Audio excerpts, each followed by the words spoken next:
Coming to you from beautiful downtown Santa Rosa, this is the Backstage Sonoma podcast. And now, here's your host, Steve Roby.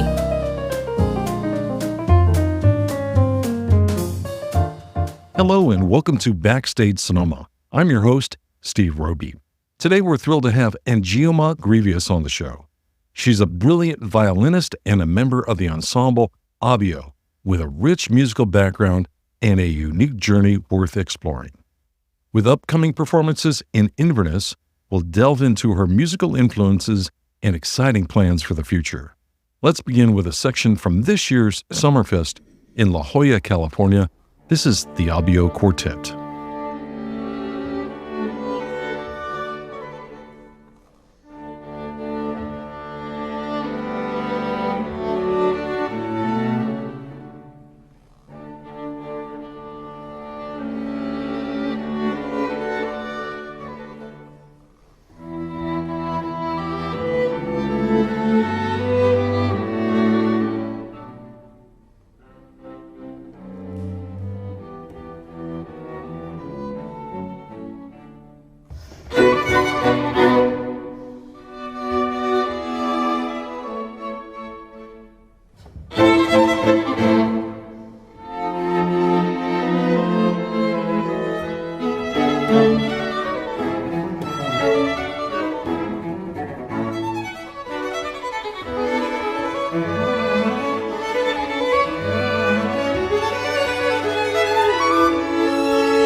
That's the Abeo Quartet from a performance in La Jolla, California from this past August. And Njioma Grevious is my guest today. And Njioma, welcome to the show. So glad you could be here. Thank you so much, Steven. Thank you for having me. So happy to be here. And Njioma, can you tell us about your earliest memories of playing music? Was there a specific moment you knew that you wanted to pursue this professionally? Yes, I remember growing up. I have two older siblings, and we had a string trio growing up. My mom would bring us around to different nursing homes, and our string training program would also bring us to hospitals, assisted living, etc. And I remember going to my great-grandmother's nursing home somewhere in New Jersey and performing Amazing Grace with my older siblings. And my grandmother at that time, great-grandmother, was suffering from severe memory loss. And it was really heartbreaking to see. I was also very young, so I didn't quite understand. But what I did understand was when the piece was over, after we played Amazing Grace, just the shining eyes that she had. And even during the song, I remember seeing her humming along, singing along, and remembering the lyrics. And that was such a life-changing moment for me. Even at such a young age, I knew that music was going to play a very important role in my life. I guess at that point, I wasn't sure how big of a role it was going to be and that I would pursue professionally, but I knew that music really speaks to people and I wanted to hold on to it forever. How did Abeo come together? Can you tell us about the ensemble's founding story? I love this story personally because even though I'm technically one of the founding members, the other would be the violist, James Kang. In some ways, I wasn't actually the founder.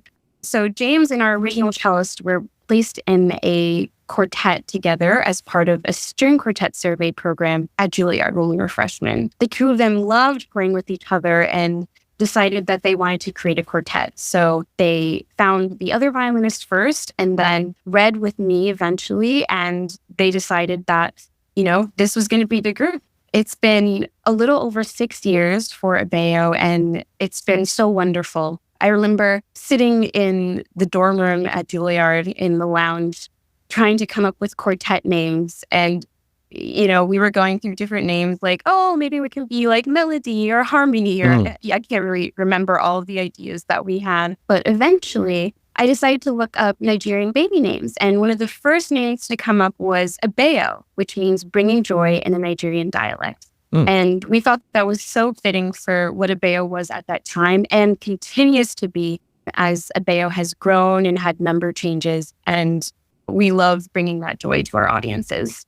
What can you tell us about the selection of music we're going to hear next? Yes, so you'll hear the fifth piece from Schulhoff's 5 Pieces for String Quartet. This movement is called Alla Tarantella, and it's a really fun movement full of fast passage work that gets passed around through all the instruments. This is another piece that we played at La Jolla Summerfest.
you're just joining us, my guest today is Njioma Grevious from the Abeo Quartet. Njioma, you and the Abeo Quartet will perform in Inverness on Saturday and Sunday, December 7th. What can the audience look forward to at these shows? Yes, we are so excited to be coming to Inverness for the first time. Thank you so much to Camille for inviting us to perform at her wonderful home and for her wonderful concert series. The audience can expect to hear 2 pieces on the program. The first piece is Rina Esmail's string quartet, Ragamala. And the last piece, second piece, final piece on the program is Schubert's famous string quartet, Death and the Maiden. Performing live just brings out a new version of myself as an individual, but also as a group. Often when performing live, we want to push ourselves to take more risks. And it's sort of like we're playing the piece and discovering the piece for the first time, but with, a heavy knowledge of having worked on the piece from before. So it's just really exciting, and we really can't wait to perform for all of you live. Sounds good. Sounds like it's going to be quite a lot of great music that weekend. Yes, absolutely. We're so excited. So let me remind our listeners, the Abeo String Quartet featuring Njioma Grevious will perform 2 shows in Inverness. The first show takes place on Saturday, December 7th, and showtime is 7:30 p.m. There's also a matinee performance on Sunday, December 8th at 3 p.m. You can find tickets and more info about these house concerts on mindsandmusic.org. Thank you so much for sharing your musical journey with us. We can't wait to see you on stage in Inverness. Have a great rest of the year. Yes, thank you so much, Steven. Hey musicians, would you like to be a guest and promote your upcoming concert and latest release? It's easy. Just email the host at backstagesonoma@gmail.com. Now, let's get back to the show. Thanks for listening to the Backstage Sonoma podcast. Join us next time for more great interviews and music from local and touring musicians. You can find us on the web at backstagesonoma.com.